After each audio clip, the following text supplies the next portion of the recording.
Three, two, one. You ready? You're listening to the Real Pineapple Podcast Network.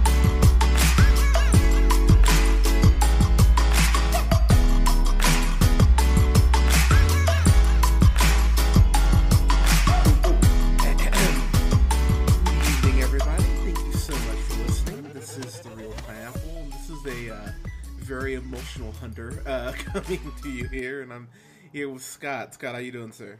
Get your tissues ready. I'm good. How are you doing? Oh, dude, I've been crying for the last hour and a half, man. So I'm kind of like, I had to. So we're reviewing Just Mercy today. This upcoming weekend, we will have lighter stuff. I promise. I kind of need to watch something lighter to review after.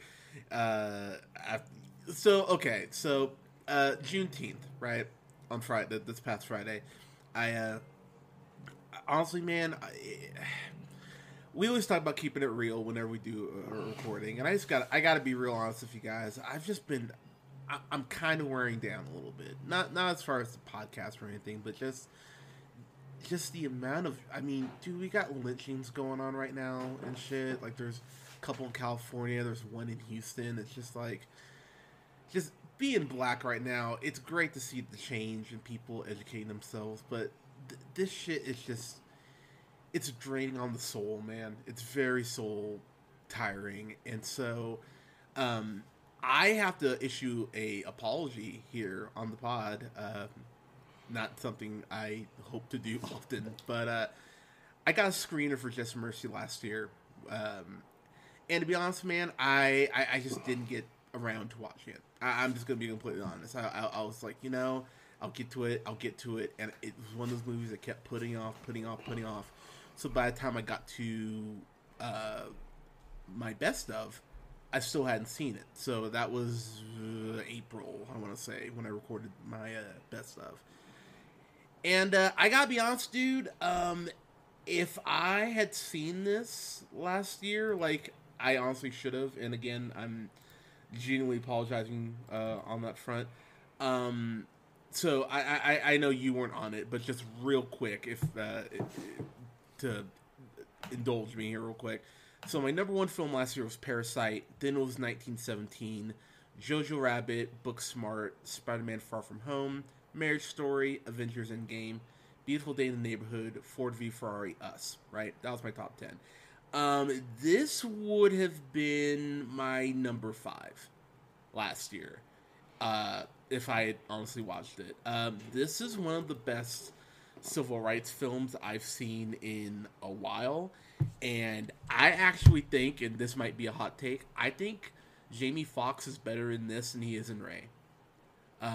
Now, I fully acknowledge I was one of the people who didn't think he should have won the Oscar for Ray. I think that should have gone to Don Cheadle for Hotel Rwanda, because I thought he was excellent in that. But I gotta be honest, dude, between watching this and watching this Emmett Till documentary I'm going to review here later on. It's been an emotional couple days, but I gotta say, man, everyone in this movie, man, for me, fucking brought it. I thought everyone in this was incredible. So, yeah, Scott, talk to me, man. Like, what did you think about this heading into it and all that? Yeah, I thought it was interesting. This thing is, like, free and widely available to everyone, which I thought was interesting. I didn't realize that they did that, to be honest. And yeah, I kind of knew what to expect as far as, like, the genre, I guess, but I didn't know the story about what had happened and who Bryan Stevenson was, and like what he had done. And I think initially what jumped out to me was the date. It wasn't like you call it a civil rights movie, but this was like this happened in like the late 80s. Like, this wasn't like 1965, you know. This was like in the trial, the final trial was like 93. So it was kind of crazy, I mean, to see And I think a lot of the movement that's going on kind of references this fact that we kind of had like put it in the blind spot. Those of us that don't experience it for the past like 20 years or so, where it's just like, oh, that must be taken care of at this point. But I think that what initially stood out is how recent that this happened. It wasn't like, in the 50s or 60s. It was late 80s, early 90s. And I'm curious to know, I'll have to do more research because this is kind of when like the Rodney King stuff was going on, 92, I think. So I wonder if that had a whole lot to play in maybe the outcome of this, and the fact that they were able to bring it back to trial, bring the case back to trial. So yeah, the Rodney King incident occurred on in 91. So this was 91. Yeah, and then there was still some unrest up in the 92, right? Correct. Yeah. So, the riots were in 92. Okay. So, I can't remember if we talked about this. I think I talked about it on the other channel I occasionally do stuff for, but black media really talks about those upcoming actors and actresses, who's got next, if you want to use the basketball term. Michael B. Jordan, I remember when I saw him in Chronicle, I remember going, this brother's special. I was like, I don't know what it is, I just have a feeling about this guy. And then he did Fruitvale Station, which is, if you have not seen Fruitvale Station, holy shit, that's a movie worth your time and attention. And then, he does Creed, both Creed films. And he does Black Panther, and he does this. And Michael B. Jordan is one of those people where I go, he will be top 10 actors in the next 5 years. Like, he has that career trajectory. I think the man is an incredible actor. I think he understands the responsibility that he has as far as the platform he's been given. He was at one of the George Floyd marches. I want to say, I think it was the LA one or the Baltimore one. I can't remember, but he was there. There were pictures of him and Tessa Thompson, who it's another actress of color who I go, fuck yeah, and Michael B. Jordan, man, obviously, Black Panther, but this might be his best career performance. Like, I was thinking maybe Fruitvale Station, maybe, but I don't know, man. Like, really sitting here thinking about this might be his best performance. So kind of talking about, getting to the plot, of this, Michael B. Jordan plays Bryan Stevenson, who is only like 60, and he was actually on Ellen with Michael B. Jordan on in January, and he doesn't look older than 40. It's fucking surreal, to be honest with you. But he goes ahead and moves to where we're talking Alabama, right? So the movie starts off in Monroe County, Alabama in 1987. Jamie Foxx rocking the most wonderful Snidely Whiplash mustache ever. I was like, oh my god, that mustache is amazing. But he plays Walter McMillan, who has this what would you call it, like a lawn, like a tree, like a landscaping service. Yeah, well, he was just doing work basically, and chopping down trees essentially when he got arrested. Yeah, and he gets pulled over by his 3 cops. And dude,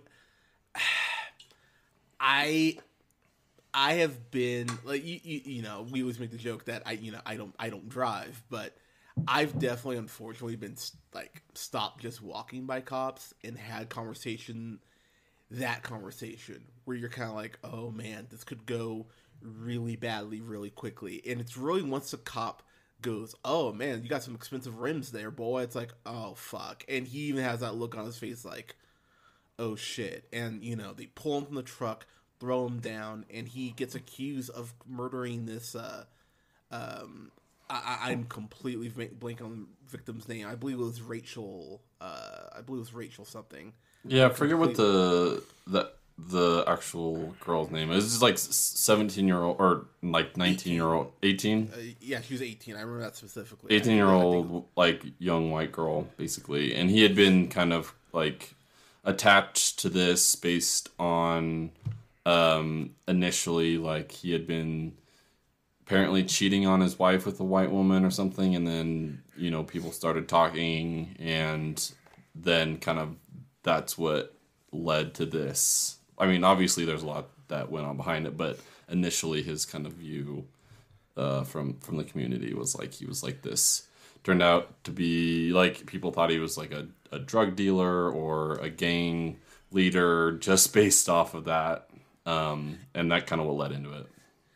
And I'm gonna be honest, man. I'm gonna call it out, man. It's very much that church level of gossip where it's like, oh, did you hear about this that happened? And it gets built up and built up and built up. And I say church specifically because a lot of the people who are who are really working behind the scenes, they're clearly God-fearing folk.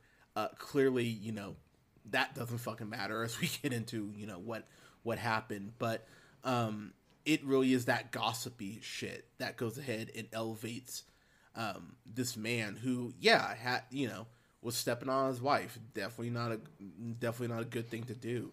But I mean, adulterer to murderer. I mean, that's quite a fucking. Well, and that's something important to point out too. I feel like that's everything that's going on right now is like people making the argument like, oh, well, you were breaking the law, or blah, blah, blah. Just don't break the law, blah, blah, blah, blah, blah. And that's just, like, so infuriating when it's, like, so the justice is to, like, kill them for driving drunk or trespassing or whatever it is. Like, that's never going to be the solution. That should never be the end goal for any of it. Yeah, I mean, we should be trying to. I mean, honestly, dude, and all I have to say, I have two words. And that's Breonna Taylor. That's all I have to fucking say. Like, because anytime someone wants to go there and go like, "Oh, if you're just not breaking your law," yeah, Breonna right. Taylor, she was in her fucking house, like, it was Rhonda Morrison. That was her name. So they said she was found dead, like on November 1st. She had been strangled and shot. They said. And that convicted Johnny D, as they call him, his nickname, to a lifelong sentence. Can I just say, too, the cruel irony in the fact that the judge who sentenced him, his name was Robert E. Lee Key. Like, I just heard wrong. I did you catch that? Because I heard that and went, oh, motherfucker, of course it was you that would go ahead and, like, I mean? I'm like, once I heard that, I'm like, oh, he's screwed. Yeah, because he originally was just supposed to just get life in prison, but then Mr. Confederate Flag is like, oh no, death, and it's like, oh, you motherfucker, and the dude, I'm gonna be honest, man, my anger is gonna come out in this because I was really sitting here watching this. It's like, oh, you sons of bitches, like it just really made my blood boil. Just because it's at the end of the movie, I want to kind of bring it up now. The stat they shared, 1 out of 9 people on death row is innocent. Yeah. Well, so it's wild. It's insane. But like that's kind of like the basis for why Bryan Stevenson was there. Oh no, I don't have it in front of me. But the organization that he worked for was like a social justice. Shoot, ELJ, I believe. Yeah, like ILJ, some sort of advocacy group of lawyers that they don't charge. It's like the Innocence Project, similar to that, where EJI, where they seek out people who are on death row and try to hear them out and see if like any any wrongdoing had take place in that. And that's kind of Bryan Stevenson's story, played by Michael B. Jordan, of him.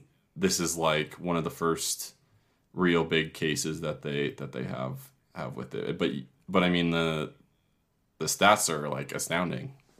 Absolutely. Like, when I heard 1 out of 9, I was like, that can't be right. So I'll be honest with you, I looked it up and I was like, oh my fucking God, that is madness. That's just over 11%. I mean, you think about that. I mean, you think about the death penalty in general. It's like, man, you would think our percentage would be like, what, 1 out of 30, 1 out of 40? You know what I mean? Like, way higher than 1 out of... Well, you'd think people would be real sure before they're like, okay, let's kill this dude. Exactly. And I think that was the part that made me, like, really, like, stagger back. Like, oh my God, 1 out of 9. That's, I mean, fuck, that's just such a low...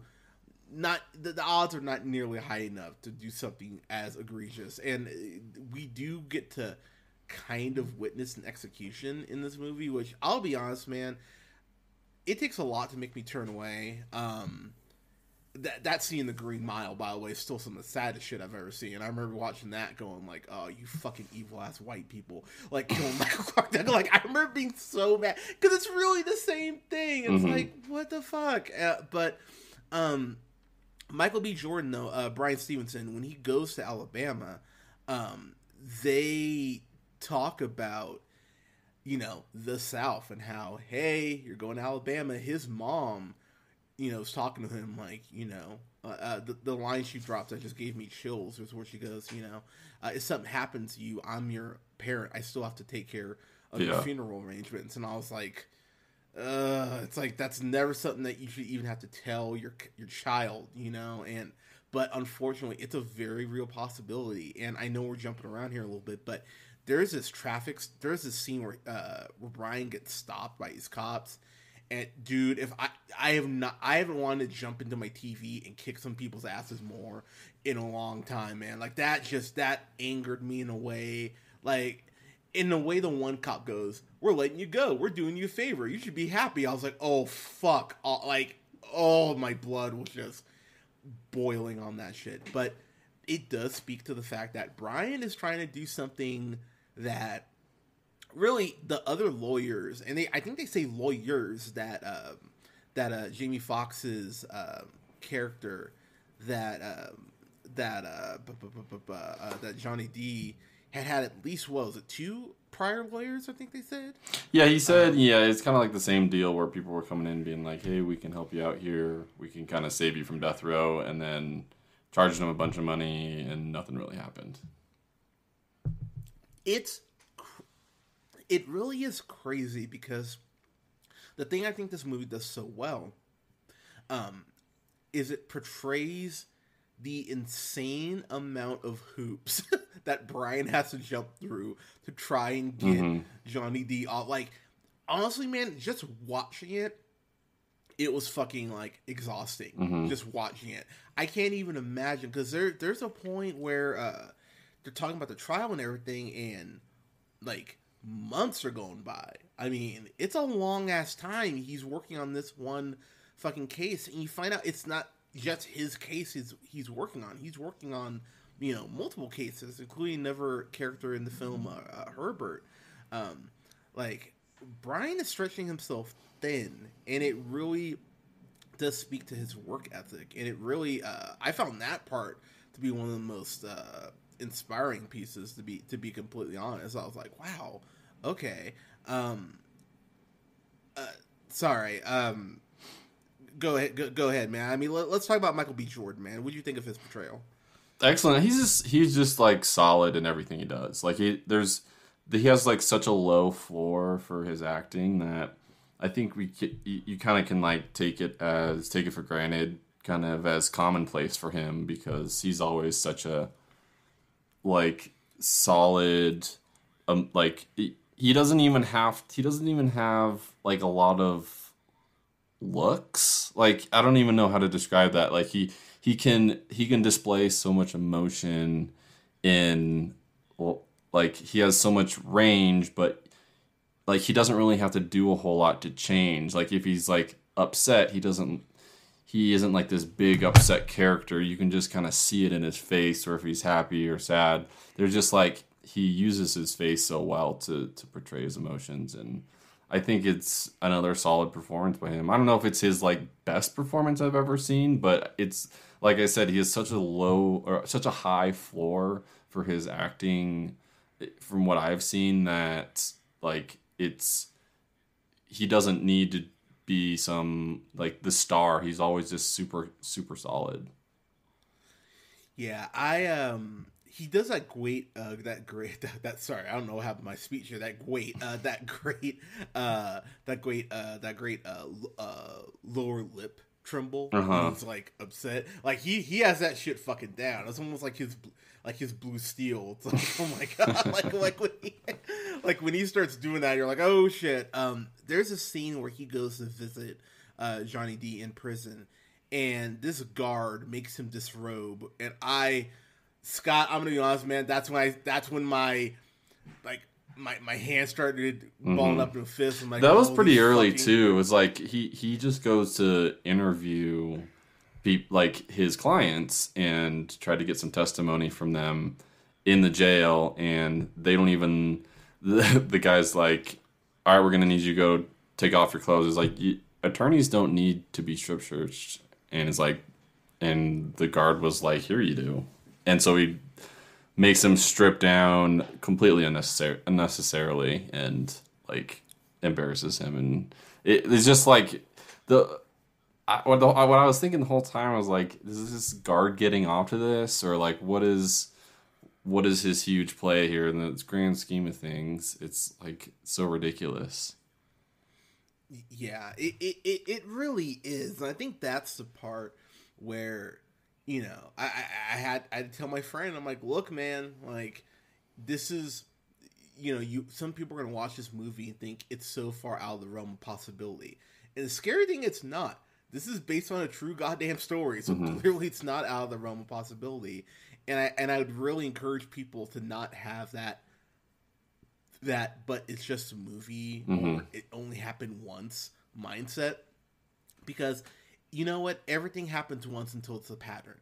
You know, everything has to happen once until it snowballs till it's a part of our system. So I'd really encourage people to not have that really insane mindset, because it's a terrible way to look at things. So it's like, oh, it doesn't happen that often. Well, and something important that you mentioned is like all the ways that they were being screwed with along the way. And it didn't just happen at the jail. It happened with the sheriff trying to block them from getting the trial, you know, for a retrial. And then they go to the local judge there in the area, and he doesn't call for retrial, and he doesn't see any reason, even though there's like ample evidence that Brian's character has come up with. It's like, hey, this is completely ridiculous. We need a retrial. And then so he has to take it to the Alabama Supreme Court, state Supreme Court, for them to even look at this seriously. So it's kind of astounding, like you're saying, how many different levels they had to break through just to get someone to listen to them or take them seriously. Yeah, there's a scene where Brian is talking to Michael Harding, who plays Sheriff Tate, who, oh my fucking god, Sheriff Tate's such a fucking piece of crap. And then the district attorney, whose name I cannot find on IMDb right now, but they basically go ahead. The sheriff. So I'm paraphrasing, but this is what he says. He goes, "Oh, I'm sorry, you have this this fantasy of the South, fulfilling your fantasy of who we are down here, framing niggers for framing, and this is framing niggers for murder in the same goddamn sentence." I was like, "What? Like, really? You're gonna talk about how the South isn't racist, and you're gonna drop the N-word to his face?" I was like, "Oh my god, oh my god!" And this is only maybe 30 minutes in, and I'm just in my chair, and I'm gonna be honest, dude, Scott, I'm gripping my chair at this point, man. If I had seen this in the theater, I'm really kind of grateful I didn't see this in the theater, because I would have been like I would have been talking to the screen. I would have been like Martin. I would be like, oh no, you did. Like I'd be doing that shit because I was so upset at points. But to be honest, that's a great thing though. This movie should piss you off at points because if there's a who else is in here is my captain, Brie Larson, who plays Eva, and she works for Brian. And there's a scene where she's home with her husband. I actually wouldn't have minded seeing her and the husband interact a little more, because like the husband kind of pops in the frame to go like, oh hello, I exist, and then kind of just like disappears and you don't see him that much. But she gets this call when she's there eating dinner for family and Brian, and this random guy on the phone's like, oh, are you that what is it, that are you that girl who's helping that nigger lawyer, and talks about how they put a bomb under her house. And the film really does a great job of showing the gravity of the situation they're in, because yes, what Brian is doing, it is the right thing, like obviously, but the amount of obstacles that are in the way, and the amount of people in the South who are very not pleased that he's going ahead and trying to go ahead and get this get Johnny B out of jail. Mm-hmm. It's really crazy how the crazies really come out of the woodwork to go ahead and try to derail his whole push. It's crazy to think about how, you know, we can't get people to, you know, to sometimes to vote sometimes, but you know, being racist in the South, absolutely, let's all band together. Like it was really kind of surreal to see how many people, whether it was, you know, just these, you know, these country folk who didn't want him there, up to fucking like government officials and like people who are, you know, supposed to be upholding the law, and they're like, nope, fuck that. It's really kind of crazy, like how large the scope is. But what did you think of Brie Larson in this? I think she was like a nice fill-in. Like I don't think she was like some like star performance, but she was fine. Like I didn't really notice her, to be honest. It was just like she was, you know, solid supporting actress. What did you think? Were you blown away or what? I loved her in this. Now I do agree she's not like and I think that was the role too, right? I mean, she wasn't shown a whole lot, and even when she was, it was like, yeah, kind of the person agreeing with Brian's character, and like, yeah, let's do this, and I'm sorry it's going this way, and that's just someone you need. Like you can't avoid that character. But I mean, she's fine. I love her in most everything she's done. So it's nothing against her, but it wasn't like a outstanding performance for me. So I thought she was outstanding with what she was given, but you're right. This is not like a role that's written to have a lot of screen time. Right. But the scenes that she has more scenes of Michael B. Jordan, really primarily him. There's that scene where they're on her porch and she talks about how and I'll be honest, dude, this is kind of echoed Facebook responses I've gotten. Where she flat out says, I don't need people to like me as long as I'm doing what I'm supposed to be doing. And goddamn, is that not true, man? I've probably lost at least 30, 40 people, or I've had at least 15 to 20 text me and be like, look, I disagree with what you're writing or whatever. And it's like, all right, cool, then, you know, kick rocks. It's crazy how sometimes doing the right thing, you know, you living your truth, you're gonna lose people. The line that she had for me that made me go, okay, this is why I'm gonna remember your character, is that I don't want my son knowing his mom stopped doing what was right just because she was scared of some crazy bigot. And I love the fact the movie, it's like, look, this is not easy what they're doing. I mean, dude, I'll be honest, man. I mean, fuck, I'm in Reno. I mean, you lived here for a while. I mean, I'm grateful I'm not, you know, like Mississippi or Alabama. By the way, won't be going to Alabama anytime soon. I'm just like I wasn't gonna go there anyway, but this movie really pushed home. I was like, man, dude, I wouldn't even want to play for Alabama the school, man. I'm just like, Yeah. like honestly, I was just like, nah, man, like fuck that. Like I will stay as far away from Alabama as humanly fucking possible.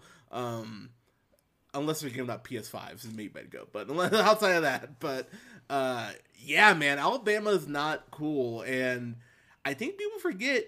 I mentioned this being a great civil rights film, just as far as the concept of civil rights, not like when it took place, but this was 87. That's not that long ago. Right. That's when I was born. So it's like, okay, 33 years ago. Do you hear about Alabama being, super welcoming of black people? Like 33 years. I mean, I'm just saying, man, how many black, people are really, how many black people do we honestly think are comfortable living in Alabama? Probably not a lot. And I think this movie makes a very good case for me to just go like, yeah, I'm good. Not going to Alabama. What I love about this movie too is that as far as talking about the case and when they lay out what happened with the case and how they went ahead and they got this testimony from this other guy who's on death row. When they lay that out, I remember I just started laughing. I was like, you've got to be fucking kidding me, because it is the most flimsy, like, half-ply toilet paper sort of, like, reasoning that they got this conviction. I was like, really? That's all it took? And when you find out the reasoning behind it and what they threatened this guy with. Well, it's like, first off, it's like the lengths that they went to frame somebody is crazy. Like they took this guy who had like some serious trauma in his life with fire, and he had been burned really badly, and they put him in a cell. They threatened him and told him, like, tell us what you saw, wink wink, and tell us who did it, referring to what is his name? What is his character's name? Donnie. Yeah, I believe. Yeah, Donnie. Yeah, and Donnie. Yeah, and like, it's crazy that they went to those lengths, put him in a cell next to where they do the executions, so he could, like, he was talking about smelling the burnt skin, and because they did electrocutions back then, so it was just like insanely cruel, and also like the astonishing the lengths that they went to convict somebody who didn't do it. Yeah, that in particular was the thing. So I mean, I've burned my I've burned like my hands up before, and the smell of burning flesh is truly nauseating. Like, it's just it makes you want to, like, it's terrible. So when you think about that trauma, you just go like, wow, to dig into someone's past like that and take something so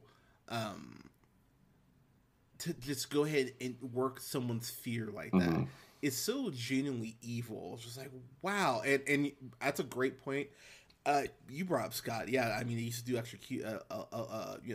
use the electric hair back then. Now I believe it's just lethal injection, which I mean, that's a whole nother issue we won't touch on here. But it's crazy to think about how that occurs. There is they don't show it here, which I'm grateful for, but they do show a electrocution take place, and the movie does a great job. Also because it's PG-13, but they don't go ahead and show it. But they have, the way the scene is shot, you just see Michael B. Jordan's face, and the look on his face, man, is just, it hurt my heart to watch it, man. Like, you just see, but in a weird way, and follow me on this, it feels like once he sees that, he knows exactly what he needs to do. Like, not like he wasn't sold on it before, but I feel like that was almost like a driving force for him. And I gotta be honest, dude. I've been to funerals and stuff. I can't look at a place that has an open casket. I mentally I just can't handle it. I couldn't handle watching something like that happen.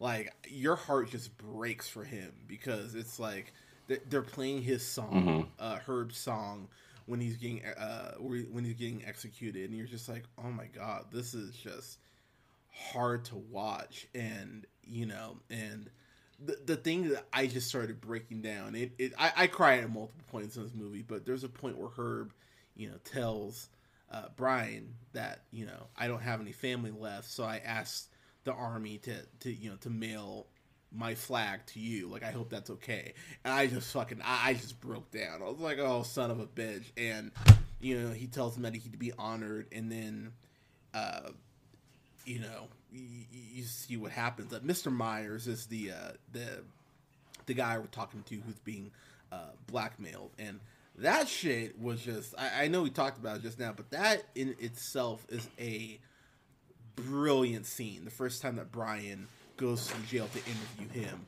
because Mr. Myers, like all prisoners, he's like, oh, give me a sun kiss and some jujubes. He's like, we're not going to talk about that shit. But the way he kind of works him, I love that. I love his character too. He was in "Oh Brother, Where Art Thou?" Among.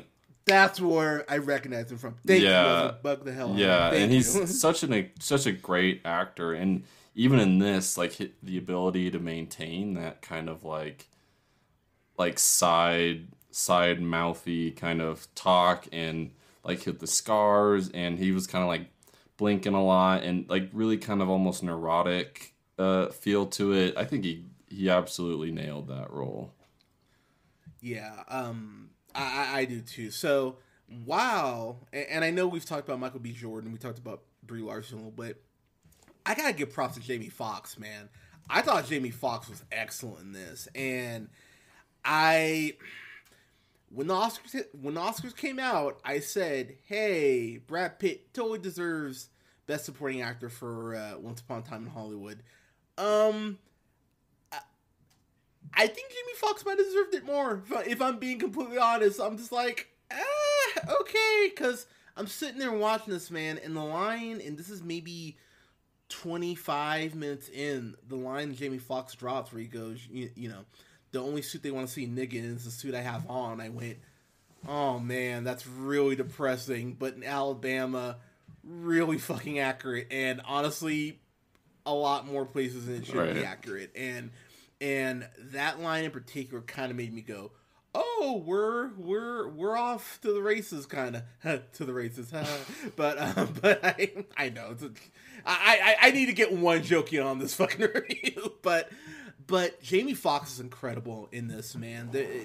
The way he's able to just break down and really just relay the emotion that he's feeling. I love when Brian. Oh my gosh, Brian. Yeah, Brian. When he goes and talks, goes ahead and talks to his family, and they're flat telling him like he did not do this, and he, Brian wasn't aware of the affair before he got there, but the wife talks about like, yeah, he did me wrong, but these kids didn't have a say in that, and he's still their dad, and I was like, that's. Yeah, like, I mean, as shitty as what it is that he did was, he is still a father, and I really appreciate the fact that they went ahead and spoke to that. It's really hard to watch at points, and I really do appreciate that. I know we mentioned the scene with Brian getting stopped. We didn't talk about the scene where Brian goes ahead and he goes to the district attorney's house, and that scene in particular, or not the district attorney, but the other lawyer, that scene in particular is just, that's a rough scene to watch. It gets really intense, and I love that you see Brian, for the most part, man, he is, about as kind as you could be given the really shitty circumstances you're having thrown at you. But goddamn, man, when as the movie kind of gets to its climax, you see Brian just kind of taking the gloves off a little bit. The second time he visits Mr. Myers, it's a way less fun. Mr. Myers even says, like, you're a lot more fun the first time around. Like, Brian really kind of starts putting the hammer down, and I really appreciated how he went about it. The first initial scene he has with the DA, you know, he talks about how that man, you know, referring to Johnny D, you know, caused a lot of pain. If you go digging these wounds, you're going to make a lot of people unhappy. And Brian immediately retorts with, you know, it's not my job to make people happy, which I was like, thank you, Jesus Christ. Like, I was like, why is that so hard for people to grasp? But it's not my job to make people happy. It's to achieve justice for my client. And I love that line. That gave me chills. And the last scene I will touch on before I'll throw it back to you and we get to our final thoughts. The scene where Jamie Foxx is talking to Michael B. Jordan, and he talks about how, you know, the whole retrial, or the whole, like, notion of it, when Walter's talking to Brian, he tells him that that's the most that he's felt like himself since he's been on death row, and how he gave him his truth back. And that whole scene right there, I had to pause the movie and legit stand up in my chair and go, oh my God, you know, fucking bravo. This is such a well-made film, and I'm just going to jump to my final thoughts and give my grade, and I'll let you say what you want to say and wrap up. But I'm really getting sick of black people only playing slaves, which is why something like Moonlight was so important for me to see. I was like, oh my God, like, you know, like a black story from the gay perspective. Like, what a fucking concept. I mean, we, you know, black people, we don't always have to play slaves. So it was really nice to see, you know, a black lawyer going to a situation he really didn't have to go to at all. A Harvard educated black lawyer. And when you find out why Brian is doing what he's doing, it makes a lot of sense when they kind of get into why he is the way he is. I went, oh fuck, that's really shitty. This is such an incredibly well made film. I don't even know if you remember this movie, but Destin Daniel Cretton and Andrew Lanham's what I'm gonna go with. They worked on a movie that I remember. I think you liked that we reviewed, but I hated. That's a movie called The Glass Castle, where Woody Harrelson is Brie Larson's dad. Do you remember that movie? Scott, do you remember that one? Or sorry, you cut out for a little while there. I was hoping to sneak back in. No, you're good. No, I was just asking. Do you remember that movie, The Glass Castle, where Woody Harrelson was Brie Larson's dad? Do you remember that movie? Yes, I do. It's like the kind of dark one. Yeah, so I remember, if memory serves, you liked it, and you gave like a... Yeah, I did like it. Yeah, and I hated that movie, and they wrote that movie, and I was like, really? Is this the same people who wrote that? I was like, that's a fucking trip. So, he's also directing the new Marvel movie, Shang-Chi and the Legend of the Ten Rings. So hopefully it's good. But it's really crazy, though, to see that they went from that, a movie, again, I could not fucking stand, to this movie, which, again, I bought and went, oh my God, yeah. I mean, I'm happy I didn't see it last year, because given the circumstances and where we are right now, I'm really happy to be reviewing this with you now in the moment we're in. But I was really looking for a complaint on this. I mean, I could have used more Brie Larson. I mean, I could always use more Brie Larson. Insert joke here, but I could have used a little bit more of her, and I wouldn't have minded seeing more of the husband, just so he didn't feel like, kind of a fly on the wall for the few scenes that he is in the film. But outside of that, I think the length on this, much like you, big boy, was a perfect. I couldn't help myself. Now you're just looking for him. Yeah, I know. This really didn't run too long, and I was kind of worried it might, but it's just over the 2-hour mark, and I was like, yeah, for this, I think that's exactly where you kind of want to stop it, because I think at 2.5 hours this would have been a little too long, personally. But I think they hit like the perfect middle ground as far as where to cut it. I would say watch all of the credits, because there is some stuff they bring up about people involved in the case. Even the fact that that the woman who's killed Rhonda, that it's Rhonda Morrison, it seemed like she was actually killed by a white dude, but no charges were filed.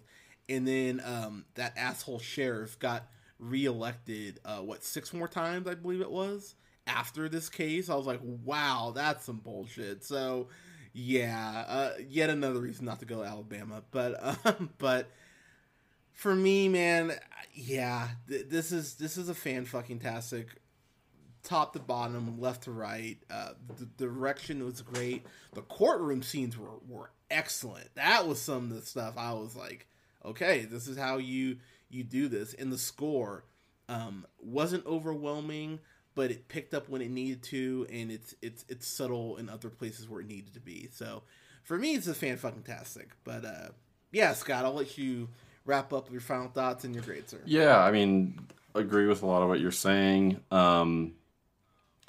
Great acting performances here, as you went over. Brie Larson, Jamie Foxx was excellent. I also think he was probably one of the better performances in this. And then Michael B. Jordan, who I kind of talked about already. I think, if I were to have a gripe with this, and it's not necessarily a gripe, I kind of am going back and forth on it, because the movie itself is something that gets me with movies is predictability. And I feel like with something like a civil rights movie, they're all kind of follow the same game plan. And it's like out-of-town lawyer comes into a small town that people don't like him. There's some trouble. And then it's kind of about him or her breaking out of that and becoming victorious with, whoever. And then it kind of climaxes at the end when things kind of are settled and, good is made on the wrongs that have come to pass. And I don't know if I'm trying to decipher if that's a knock against it or not, or if that's just kind of the way that all these films go. But to me, it felt cookie cutter in that way, where it's, like the acts were all kind of preset. You don't really need to do a whole lot of creative maneuvering, in part because it's historical fact, a lot of it. But a lot of these movies, they take a lot of liberties in themselves to kind of make them what they are.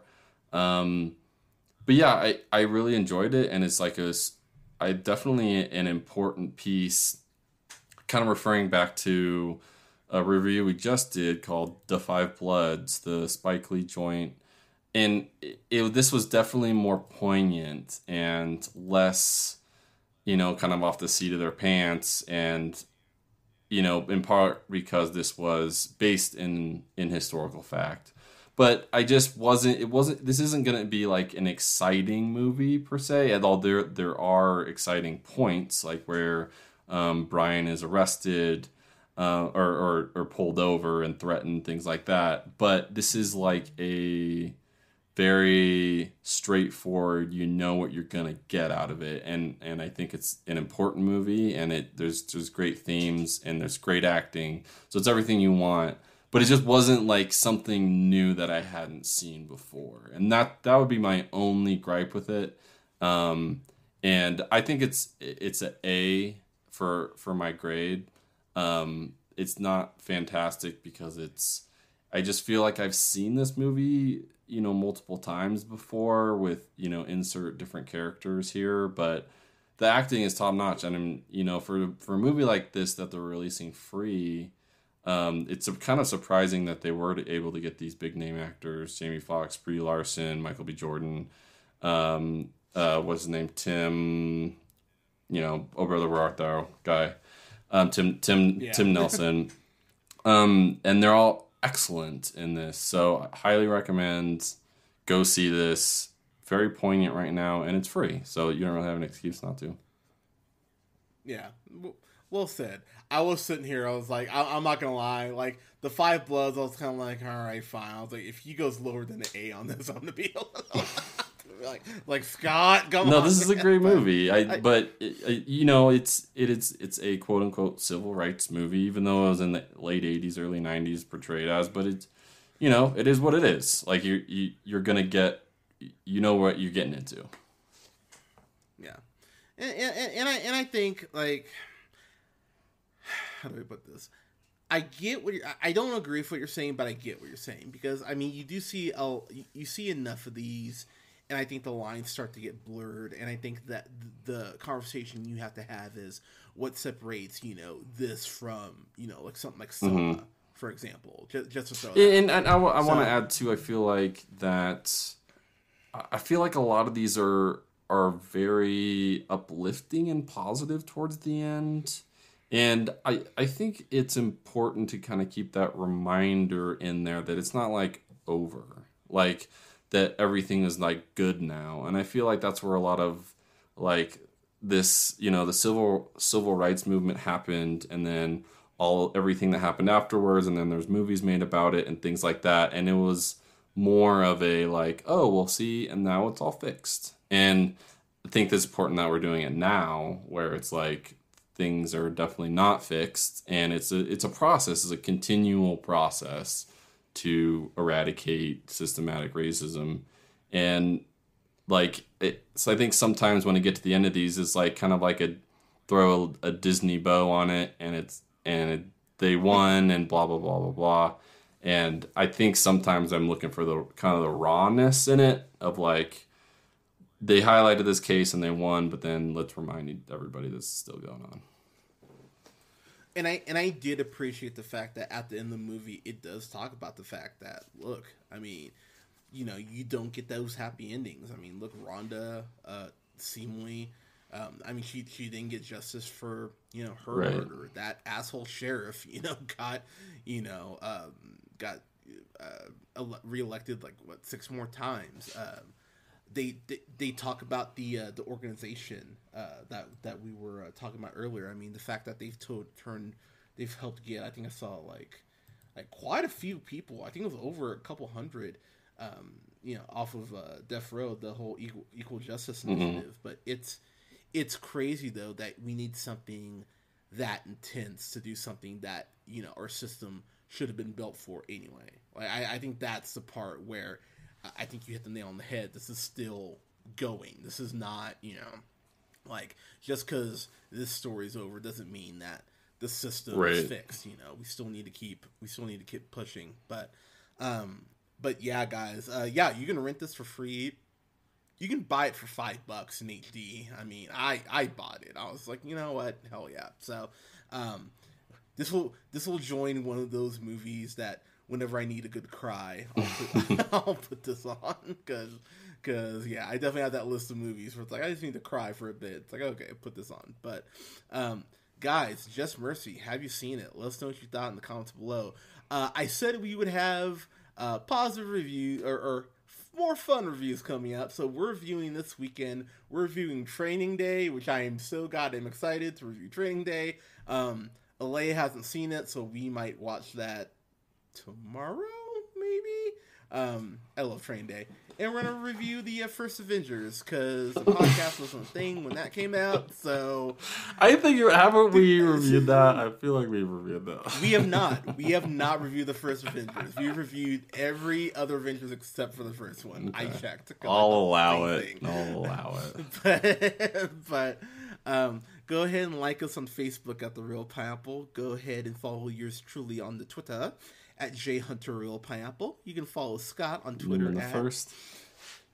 And you can follow Colin. We miss you, buddy. Happy Father's Day to Colin, by the way, and to all the dads out there. You can go ahead and follow Colin on Twitter at Nearman the First, at The Real O'Neill, pardon me. And go ahead and like, share, and subscribe. You can find us on SoundCloud, Apple Podcasts, Google Podcasts, Podbean, Stitcher Radio, Spotify, and iHeartRadio at The Real Pineapple.